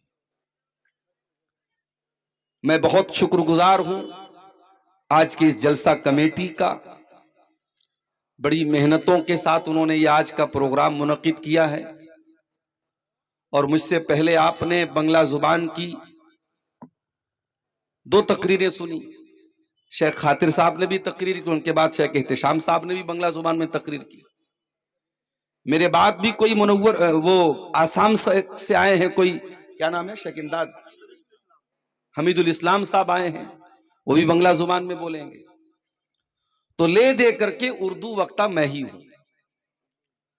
अब आपने थाकबेन तो आमी बोलबो, और आपने भागबेन तो आमी नाम बोल। तो थोड़ी बहुत बंगला, चूंकि आप लोगों के यहां रह के शेरशाबादी समाज में आते जाते और आपका जो झोल वाला गोश्त खाते खाते थोड़ी बहुत बंगला तो हम भी बोलने लगे भाई, काम चलाओ। तो आज हमारी जो तकरीर का टॉपिक है, वो टॉपिक बहुत अहम है, बहुत महत्वपूर्ण है, बहुत इंपॉर्टेंट है, और हर आदमी से रिलेटेड है। कोई ये नहीं कह सकता कि मुझसे इसका संबंध नहीं है या मुझे इस टॉपिक की जरूरत नहीं। क्या है टॉपिक? टॉपिक ये है कि हम जो रोजी रोटी कमाते हैं, जाहिर है हर आदमी रोजी रोटी कमा रहा है। मुझसे किसी ने बताया कि इस गांव में कई सलफी उलमा है जो बनारस से, हमारे मादर इल्मी जामिया सलफिया बनारस से उन्होंने तालीम हासिल की है और सरकारी जॉब उनकी लग गई। बहुत अच्छी बात है। बहुत सारे उलमा का टारगेट यही होता है, हम बीएड कर लें, हम जो है बीटीसी कर लें, और हम जो है डीएलएड कर लें, और हमें कोई सरकारी जॉब मिल जाए। भाई क्यों आदमी सरकारी जॉब चाह रहा है? ताकि उसकी रोजी रोटी का मामला सेटल हो जाए। कोई मजदूरी कर रहा है, कोई मखाने की खेती कर रहा है, कोई धान की खेती कर रहा है, कोई दुकान लगाए हुए है। क्यों कर रहा है इंसान? ताकि उसको और उसके बाल बच्चों को चैन की रोजी रोटी मिले। रोजी रोटी का मसला इंसान की जिंदगी का बुनियादी मसला है। अब सवाल यह है कि रोजी रोटी में बरकत क्यों नहीं हो रही है? यही पैसा कल भी लोग कमाते थे, आज भी कमा रहे हैं। कल कमाने वाले कम थे, खाने वाले ज्यादा थे, परिवार सुखी रहता था, सुकून से चलता था। आज बाप भी कमा रहा है, बेटे भी कमा रहे हैं, पूरा परिवार मेहनत कर रहा है, लेकिन घर में शांति नहीं है, घर में सुकून नहीं है, घर में बरकत नहीं है। ये बरकत कैसे आएगी? ये रोजी रोटी में बरकत कहां से आएगी? उसका तरीका क्या है? उसका फार्मूला क्या है? यही आज का हमारा टॉपिक है। लेकिन इससे पहले कि मैं अपने विषय पर आऊं, अपने टॉपिक पर आऊं, कुछ बेसिक बातें आपको बता देना चाहता हूं। मेरे भाइयों, इस्लाम अल्लाह का दीन है और अल्लाह ताला को मालूम है इंसान को किस चीज की आवश्यकता है और किस चीज की आवश्यकता नहीं है। अल्लाह ने कुरान में अगर यह कहा है नमाज पढ़ो, तो अल्लाह ने कुरान में यह भी कहा है कि जाकर के रोजी तलाशो। अल्लाह ने भीख मांगने की इजाजत आपको नहीं दी है। अल्लाह ने घर में बैठ करके अल्लाह अल्लाह करो और आसमान से खाना बरसेगा, अल्लाह ने ऐसी शिक्षा नहीं दी है, ऐसी तालीम नहीं दी है। वल्लज़ी जअल लकुमुल अर्द ज़लूलन फमशू फी मनाकिबिहा वकुलू मिर रिज़्क़िही व इलैहिन नुशूर। अल्लाह ने तुम्हारे लिए जमीन को पैदा किया। हुवल्लज़ी जअल लकुमुल अर्द ज़लूला, उसने जमीन को सफर करने के काबिल बनाया, चलने के काबिल बनाया। फमशू फी मनाकिबिहा, तो ऐ मेरे बंदो, तुम जमीन के कोने कोने का चक्कर लगाओ, तुम जमीन में दौड़ो, तुम जमीन में मेहनत करो, तुम जमीन में राउंड करो। वकुलू मिर रिज़्क़िही, और अल्लाह की रोजी को खाओ। पता ये चला अल्लाह की रोजी को खाने के लिए मूवमेंट करना पड़ेगा, हिलना पड़ेगा, मेहनत करना पड़ेगा। आपको बैठे बिठाए रोजी मिलने वाली नहीं है मेरे प्यारे साथी। आज जुमा का दिन है, हमारी हफ्ते की ईद होती है जुमा के दिन, हमारा साप्ताहिक त्योहार है जुमा के दिन। जुमा के दिन हम जुमा की नमाज पढ़ते हैं। कुरान क्या कहता है? या अय्युहल्लज़ीना आमनू इज़ा नूदिया लिस्सलाति मिन यौमिल जुमुआ फस्अऊ इला ज़िक्रिल्लाह व ज़रुल बैअ ज़ालिकुम खैरुल लकुम इन कुंतुम तालमून। ऐ ईमान वालो, जब जुमा के दिन जुमा की अजान हो जाए तो तुम सारा कारोबार छोड़ दो, सारा व्यापार छोड़ दो, सारा काम धंधा छोड़ दो और मस्जिद की तरफ जाके दौड़ो, अल्लाह के जिक्र की तरफ जाके दौड़ो, नमाज पढ़ो जुमा की। यही तुम्हारे हक में बेहतर है। फैज़ा कुदियतिस सलाह, और जब ये नमाज खत्म हो जाए, जब ये नमाज पूरी हो जाए, अल्लाह ये नहीं कह रहा है कि जुमा का दिन है, अब तुमने जुमा की नमाज पढ़ दी, अब छुट्टी मना लो, अब आराम कर लो। फरमाया नहीं, फैज़ा कुज़ियतिस सलातु फंतशिरू फिल अर्दी वब्तगू मिन फज़लिल्लाह। ऐ मेरे बंदो, जब तुम जुमा की नमाज पढ़ लो तो जमीन के अंदर फैल जाओ और अल्लाह की रोजी तलाश करो, रोजी रोटी कमाओ, मेहनत करो, मजदूरी करो, कारोबार करो। तुम्हें जो ड्यूटी मिली है तुम अपनी ड्यूटी करो, लेकिन बैठे बैठे मत रहो। इस्लाम काहिलों का दीन नहीं है, माफ कीजिएगा। नौजवानों को मैसेज दे रहा हूं, ये रात रात भर बैठ करके मोबाइल पर लगे रहना, ये कुछ न करना और बाप के ऊपर बोझ बन जाना, परिवार के ऊपर बोझ बन जाना, नौजवानों ये अच्छी चीज नहीं है, ये इस्लाम की शिक्षा नहीं है। अरे जब तुम जवान हो गए, जब तुम बालिग हो गए तो बैठे न रहो, दिमाग चलाओ, मेहनत करो, हाथ पैर चलाओ। हलाल रोजी कमाने के बहुत सारे रास्ते हैं, इस्लाम बैठे रहने की तालीम नहीं देता है। उर्दू में कहावत है, हरकत में बरकत है। बुझते पारें कि ना? हरकत में बरकत। हरकत मीन्स मूवमेंट। आप जब मूवमेंट करेंगे, आप जब मेहनत करेंगे तब बरकत होगी, आप बैठे रहेंगे तो बरकत नहीं होगी। ये उर्दू की कहावत है। अब इसकी मैं एक दलील आपको देता हूं। हजरत ईसा अलैहिस्सलाम का नाम आपने सुना होगा। उनके अब्बा का नाम क्या था भाई? ईसा अलैहिस्सलाम के अब्बा का नाम है? क्या नाम था? बोले वालिद नहीं थे। माशाअल्लाह, ईसा अलैहिस्सलाम बगैर बाप के पैदा हुए थे। उनकी मां का नाम कोई बता सकता है? मरियम। बच्ची पैदा हो तो मरियम नाम रखो, ये क्या उल्टे सीधे नाम रखते हो? बड़ा अजीब मसला है। आपके शेरशाबादी में भी, बंगाल में भी जाता हूं, लड़कियों के नाम, लड़कों के नाम अजीबो गरीब नाम रखे। लड़के का नाम अनवारुल, जफरुल। अरे भाई जफरुल क्या नाम है, अनवारुल क्या नाम है? अनवारुल इस्लाम है कि अनवारुल उलूम है कि अनवारुद्दीन है, क्या है? अनवारुल नाम रख दिया।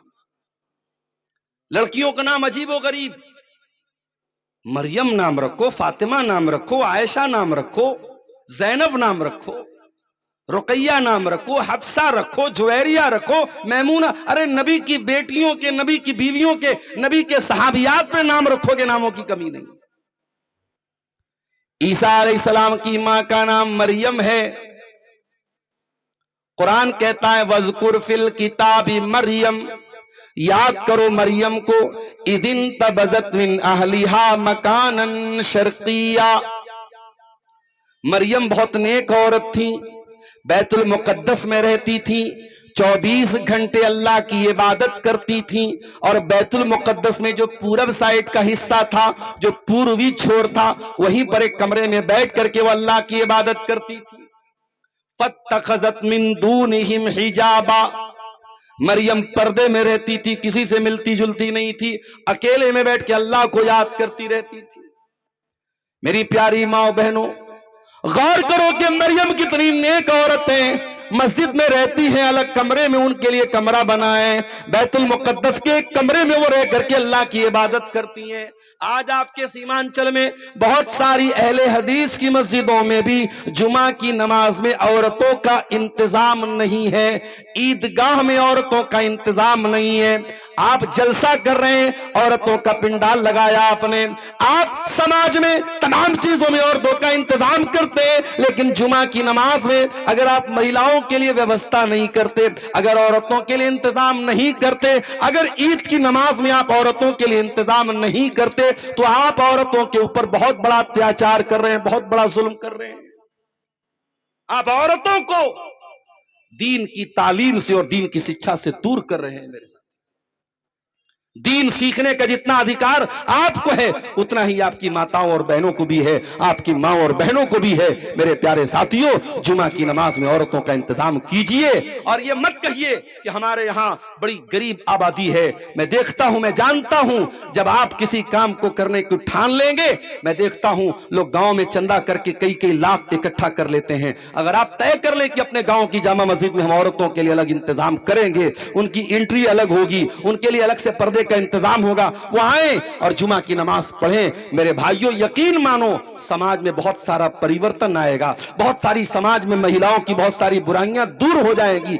जलसे में सिर्फ आ जाने से, जलसा आपके यहाँ एक मेले की तरह एक मनाया जाता है, औरतें आती हैं, कुछ बैठ करके जलसा सुनती हैं, कुछ बैठ करके शॉपिंग कर रही हैं, लेकिन आप मस्जिद में जब औरतों का इंतजाम करेंगे और जुमा की नमाज में वो आएंगी, सुकून के साथ, शांति के साथ वो बैठ करके आधा घंटा खुतबा सुनेंगी। इसलिए औरतों का मस्जिद में आना जुमा के लिए बहुत जरूरी है मेरे साथ।